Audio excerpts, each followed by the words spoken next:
شط اسكندرية يا شط الهوى، رحنا اسكندرية رمى. السلام عليكم، ازيكم عاملين ايه؟ يا رب تكونوا بخير. بفيديو جديد على قناة بيوت الزوزة. فيديو النهارده هقول ايه الشواطئ اللي موجودة في اسكندرية واسعارها ايه. طبعا الفيديو متأخر شوية، انا بعمله في نص الصيف يعتبر، كنت عايز اعمله من بداية الصيف، بس ان تأتي متأخرا احسن من اللي انت متجيش خالص. ان شاء الله هعدي على شاطئ واصوره لكم واقول لكم سعر كل شاطئ كام. يا جماعه في منطقه المنظره لسه تمام، هتلاقوه قدام كافيه اسمه ليالي الحسين. احنا لسه في المنظره. الشاطئ دوت عامل 30 جنيه، يعتبر جنب الشاطئ اللي قبليه على طول اللي ابو 100 جنيه، بس ده بيبقى ازحم. هاي ام 20 عايزين حاجه العربيات؟ وهي 5. انا عربيه. شاطئ المنظره المميز بقى ب 20 جنيه. ده ساير اهو يا جماعه شاطئ المنظره المميز. احنا كل ده لسه في اول منطقه المنظره، لسه ما دخلناش على عصافره ولا دخلنا على 45 ولا دخلنا على ميامي.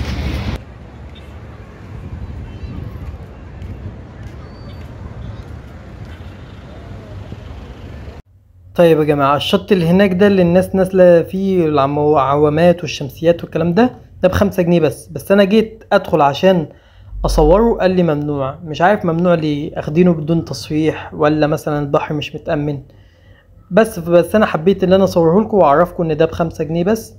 وطبعا الحته اللي قدامي دي على طول الشباب بتنزلها بدون اي فلوس، ببلاش يعني. الشط ده والحته دي موجوده قدام بنك اسمه البنك الاهلي الكويتي، زي ما هتشوفوا كده في الفيديو. ده البنك الاهلي الكويتي، قولوا للمشروع او التاكسي او العربيه ينزلك قدام البنك الاهلي الكويتي. جينا بقى يا جماعه للشاطئ اللي الناس كلها هتتجنن عليه، اللي قصاد شارع 45 على طول. الشاطئ ده بسم الله.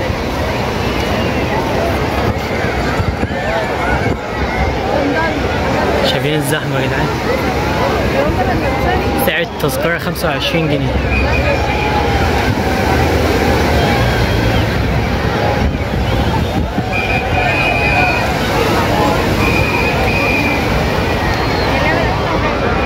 الكوبري ده طبعا معمول جديد يا جماعه، كوبري 45. طبعا بينزل فيديوهات على النت عن جمال الكوبري ده وبتاع، فالناس اغلبها بتيجي تنزل الشاطئ اللي عنده. وسعر الشاطئ زي ما قلت لكم ب 25 جنيه، وبتدخل له من يعني بتنزل اهو هنا، ده الكوبري، تمشي تفضل ماشي تحت كده هتلاقي البوابه من تحت على طول، البوابه كده من تحت. بس انا من ساعه ما اتعمل الكوبري الجديد ده لسه ما جربتش الشاطئ ده، بس يعني قبل ما يتعمل الكوبري كان جميل يعني.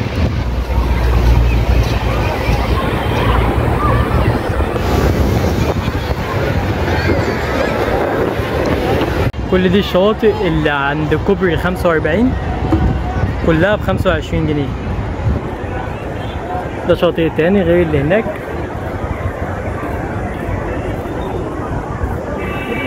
تحسوا بسين في نفسه كده. طبعا دي يا جماعه منطقه ميامي، شايفين بيتزا كوين دي اللي بعديها على طول شارع خالد بن الوليد، فبيحصل توسعه هنا تمام. انا شايف في ناس نازله البحر هنا، هندخل نسالهم دلوقتي هو شاطئ بفلوس ولا هم بينزلوا كده عادي. فبصوا التوسعه دي كلها كويسه جدا، لان المنطقه دي كانت دايما بتبقى زحمه، فكويس اللي هم يعملوا التوسعه دي، يا رب ما تبقاش زحمه برضه. طب يا جماعه انا دخلت، طبعا الدخول ببلاش، مش عاملين شاطئ قصاد ميامي. منطقه ميامي اكتر منطقه بسبب التوسيع اتظلمت فما عملوهاش شاطئ، فالناس ممكن تدخل تنزل اللي هو ايه ببلاش او تغمزه ب5 جنيه وتدخل. طبعا الجزيره اللي هناك دي جزيره ميامي، وان شاء الله هعمل لها فيديو مخصوص تمام. الناس بتدخل الجزيره دي بمركبه ب30 جنيه رايح جاي ب30 جنيه. طبعا المنطقه دي مشهوره بايه؟ بالناس الصيادين بيصطادوا فيها والغطاسين وكده، والشاطئ في نفس الوقت. والشاطئ هنا مش غريق يعني، حتى من الناحيه التانيه من الجزيره بينزلوا الايه البحر. بصوا يا جماعه منظر الغروب الجميل. الشاطئ الجميل ده اسمه ميرامار تمام. شايفين نادي السيارات ده كل دي شواطئ ميرامار، 1 2 3 4 لحد هنا. يعتبر احنا لسه في منطقة ميامي. تمام. قصاد شارع مشهور جدا اسمه خليل حمادة، عند البنزينة دي، عند المقاطعة ماكدونالدز. شارع خليل حمادة مشهور جدا، قصاده على طول شواطئ ميرامار الجميلة والمنظر بتاع الغروب التحفة ده. وميزته ان انا بسأله قال لي ده للعائلات فقط، فلو انت عائلة هيبقى حلو جدا ان انت تنزل هنا وبعيد عن غلاسة الشباب والكلام ده. لو انت شاب حتى وجاي هنا برضو يعني بلاش ان انت تغلس وتعمل يعني خليك يعني راعي الناس اللي جنبك وكده.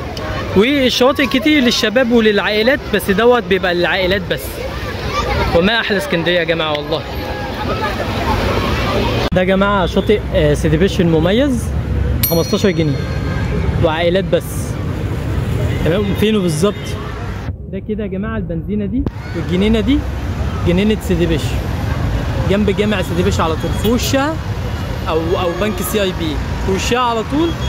شاطئ شاطئ سيدي بشر المميز ب 15 جنيه عائلات بس، شباب نو، عائلات بس. طبعا لو انت كل ده ما عملتش لايك ليا وانا اخد المشوار ماشي بصور لكم شاطئ يعني عيب قوي. فاعمل لايك يا صديقي عشان واشتراك عشان الفيديوهات كل ما تنزل فيديو يوصل لك لو انت مهتم بمحتوى اسكندريه. طب يا جماعه وصلنا بقى ستانلي. ده بقى كده يا جماعه شاطئ ستانلي. يعني تخيل انت بتعوم قدام المنظر الروعه ده. سعر التذكره 25 جنيه وعائلات فقط، شباب لا، عائلات بس. طيب البوابه بتاعته اهي.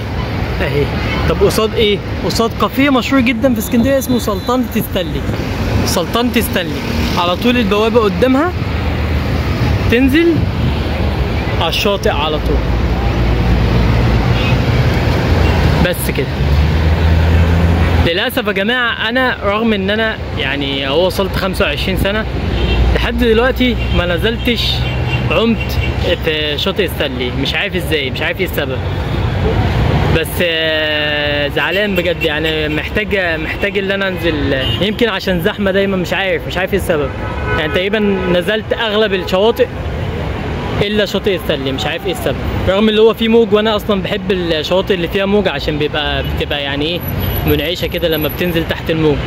اي نعم فيها خطوره، الموج بيسحبك وهو يرجع، بس الموضوع بيبقى ممتع يعني برضه. بس ان شاء الله ادعولي ان انا بقى اجي ازور.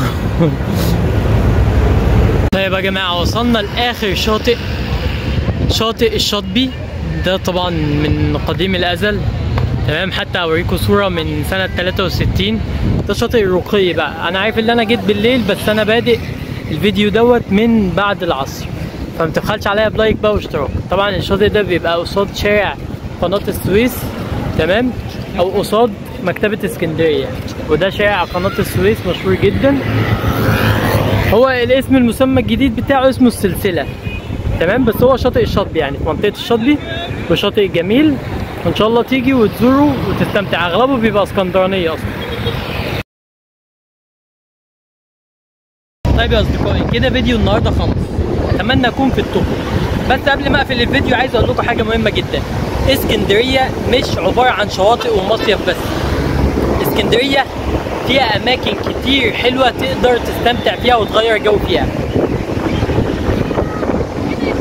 زي المنتزه، محطه الرمل، والمعموره، وبحري، والمتاحف اللي موجوده في اسكندريه، ومكتبه اسكندريه.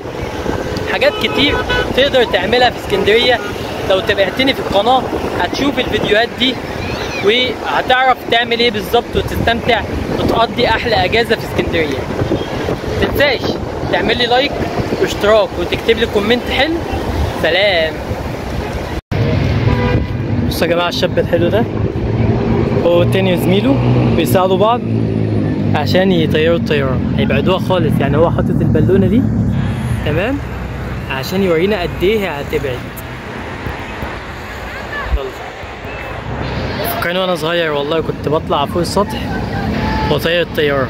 لا وكمان ايه، زمان احنا كنا بنحارب. يعني واحد صاحبي تاني او ناس غريبه بتبقى فوق السطح التانيه، بنحاول نشبك الطياره في الطياره التانيه بحيث ان احنا نسحبها لنفسينا، واللي يسحبها لنفسه كسب.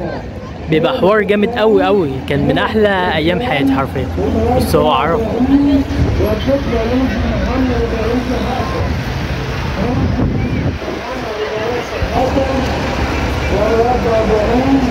بص هي بعيدة خالص، هي بتبعد خالص. هو الولد اهو، بس يعمل لكم لايك.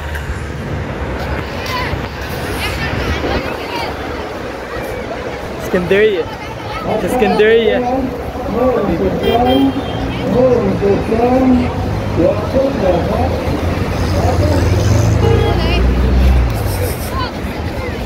عامل انا؟ والله يا نهار ابيض، خلوني اعمل.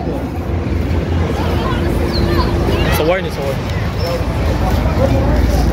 فيديو بالعرض بالعرض.